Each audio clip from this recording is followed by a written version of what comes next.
Hey everybody, this video is called Many Wars and Many Victories, and tonight we're continuing our pass-through study here in the book of 2 Samuel, where we're going to be looking at the 8th chapter, and we're going to be looking at David's victories over many different groups like the Philistines, the Moabites, and the Arameans, and the Edomites.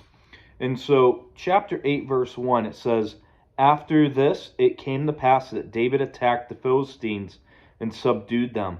And David took Metheg, Ammah from the hand of the Philistines."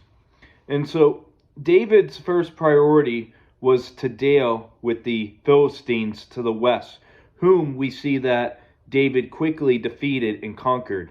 And Metheg, Ammah, is likely a reference to the chief city of the Philistines, Gath. And we see that David defeated his enemies to the west. And when David became king, the Philistines were taking territory from God's people. And under his leadership, God's people, they begin to take the territory from the enemy. And in verse 2 it says, "Then he defeated Moab, forcing them down to the ground. He measured them off with a line. With 2 lines he measured off those to be put to death, and with 1 full line those who to be kept alive. So the Moabites became David's servants and brought tribute." So in verse 2, David also defeated the Moabites who dwelt in Transjordan east of the Dead Sea. And this represented a change from the good relationship that David once enjoyed with the Moabite royalty back in 1 Samuel chapter 22, verse 3 through 4. And we studied that last month. And he defeated his enemies to the east. And he measured off could mean that David spared the young Moabites whose height was approximately 1 cord, and executed the adults whose heights were 2 cord, or 1 out of 3 rows of soldiers were randomly chosen to be spared from execution. And such was a common practice of Eastern kings in dealing with deadly enemies. And speculation of theologians wonder if the Moabites killed or mistreated David's parents. And remember that David's grandmother Ruth lived among a Moabite. She was a Moabite. In verse 3 through 8 says, "David also defeated Hadadezer, the son of Rehob, king of Zobah, as he went to recover his territory at the east Euphrates. David took from him 1,000 chariots, 700 horsemen, and 20,000 foot soldiers. Also David hamstrung all the chariot horses, except that he spared enough of them for 100 chariots. When the Syrians of Damascus came to help Hadadezer, king of Zobah, David killed 22,000 of the Syrians. Then David put garrisons in Syria of Damascus, and the Syrians became David's servants and brought tribute so that the Lord could preserve David wherever he went. And David took the shields of gold that had belonged to the servants of Hadadezer and brought them to Jerusalem. Also from Betah and from Barathe, cities of Hadadezer, King David took large amount of bronze." And so we see that David, he defeated his enemies to the north, and he defeated the Amalekites in the south. And in 1 Samuel chapter 30, verse 16 and 17.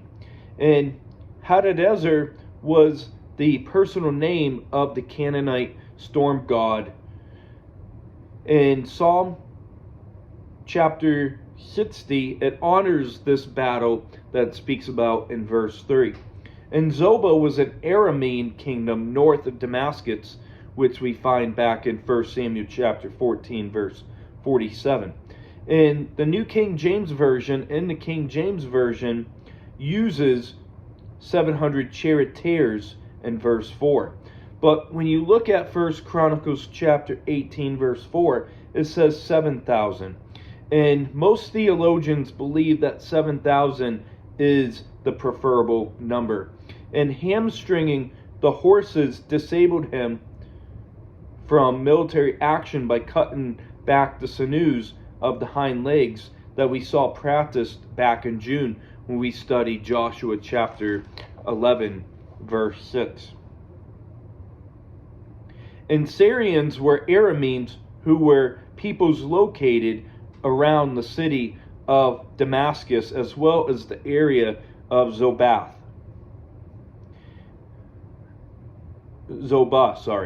And shields of gold were ceremonial and decorative insignias that weren't used in battle, but for decoration. And in 1 Chronicles chapter 18, verse 8, noted 3 towns belonging to Hadadezer, which yielded bronze that was later used in the construction of the temple. And David, he obeyed the principle of Deuteronomy chapter 17, verse 15 and 16, and he absolutely refused to trust in horses as military weapons. And his trust was in God instead. And David, he stated in Psalm chapter 20, verse 7, that some trust in chariots and some in horses, but we will remember the name of the Lord our God. And may we also be like David. May we remember the source of who pulls us through the trials of this life.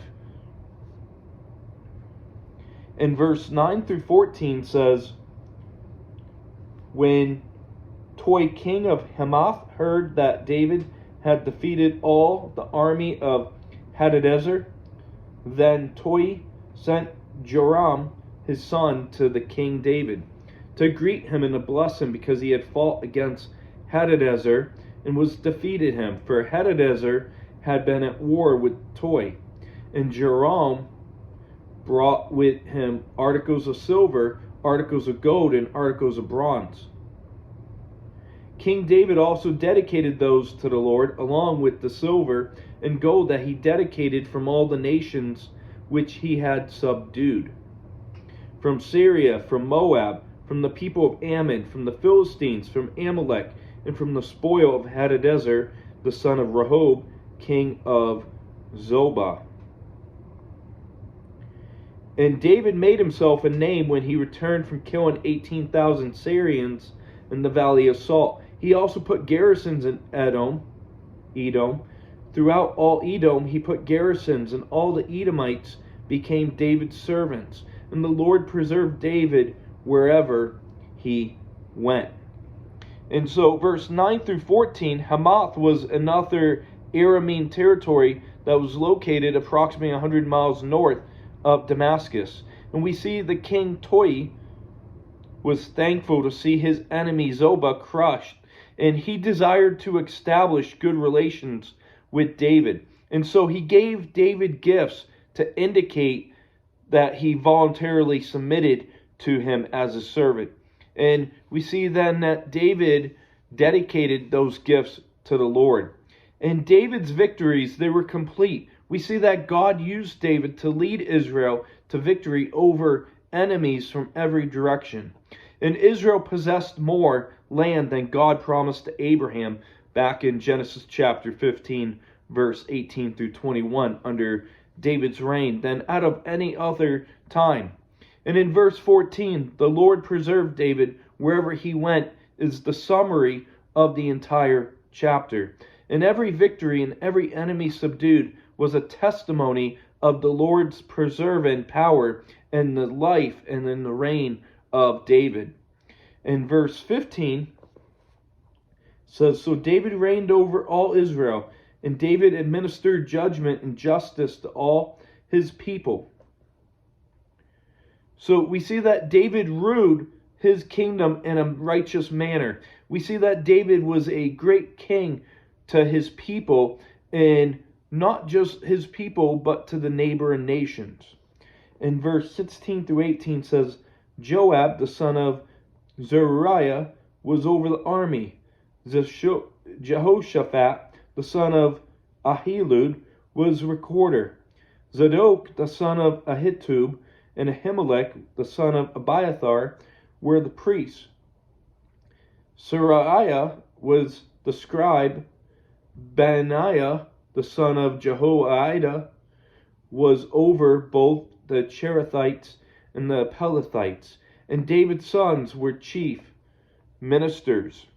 And here we see the wrap up for the chapter. And in 1 Chronicles 18, verse 14 through 17, it also records David's cabinet under his rule. And Joab was his general. We see that Jehoshaphat was the keeper of the state records, and he was possibly the royal herald. And Zadok, it means righteous, and was a Levitical priest descended from Aaron through Eleazar, as you find in 1 Chronicles chapter 6, verse 3 through 8, and 1 Chronicles chapter 6, verse 50 through 53. And along with his house was the fulfillment of the oracle of God by the man of God in 1 Samuel 2:35, as we studied back at the end of the month of August. And dispensationalists, they believe that the future sons of Zadok will be the priests in the millennial kingdom, as they argue their point of view from Ezekiel 44, verse 15. But later, he became the only high priest in Solomon's reign, fulfilling the words of Numbers chapter 25, verse 10 through 13, which we studied back in January to Phinehas. And notice that 1 Samuel 22, verse 20, indicates Abiathar as the son of Ahimelech, but here it says that Ahimelech was the son of Abiathar. So do we have a contradiction here, or is it a copy error? And this is most likely a scribal copy and error. And Abiathar was David's priest along with Zadok, and he trained his lineage through Eli in 1 Kings chapter 2, verse 27, and Ithamar in 1 Chronicles chapter 24, verse 3, with Abiathar's removal in 1 Kings chapter 2, verse 21 through 27. And God's curse on Eli was completed, as we saw from 1 Samuel chapter 2, verse 33. And we see that God makes a promise to Phinehas of Eleazar's line that was fulfilled back in Numbers 25, verse 10 through 13. And Seraiah means that the Lord prevails, and he served as the official secretary of David. And Benaiah means that the Lord builds, that he served as the commander of David's personal bodyguard or secret service. And in the book of 1 Kings chapter 2, verse 34 and 35, it says, he became the commander-in-chief of Solomon's army after he killed Joab, David's general. And the chief ministers refer to David's sons at the king's sides. And the Cherethites and the Pelethites were hired soldiers from the land of Crete. And so to wrap up the chapter today, we look at the expansion of David's kingdom under the hand of God. And remember that the conquering took place before the events in chapter 7. And David, he subdued the Philistines and the Moabites. And we saw that David conquered the Assyrian alliance. And we witnessed the glory of David's kingdom we were introduced to in David's administration and given a general description of his government leadership. And he fulfilled the fundamental duty of government.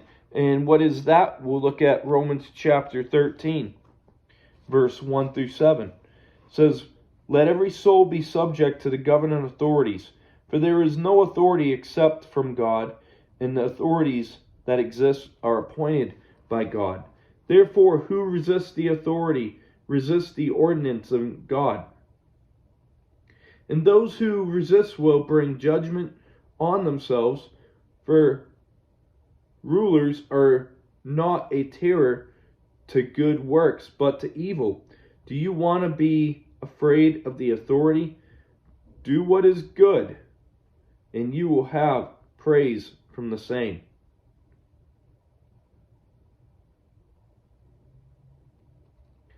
For he is God's minister to you for good. But if you do evil, be afraid, for he does not bear the sword in vain, for he is God's minister and an avenger to execute the wrath on him who practices evil. Therefore you must be subject, not only because of wrath, but also for conscience sake. For because of this you also pay taxes, for they are God's ministers, attending continually to this very thing. Render therefore to all their due taxes, to whom taxes are due, customs, to whom customs,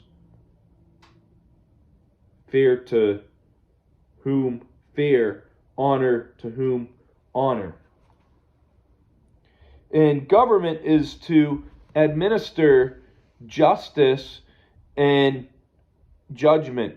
And that is the main focus of the government structure, is to administer judgment and justice impartially. And government ought to be God's servant. Government should not be rising against God. And that's going to wrap up our study for this chapter today. As we'll look next at David's kindness to Mephibosheth tomorrow. And I know it's Thanksgiving tomorrow, but I believe God's word should be preached in season and out of season. But it's going to be a really big message. It's going to focus on kindness and how we can be challenged in kindness. So I hope you have a great rest of your evening. God bless.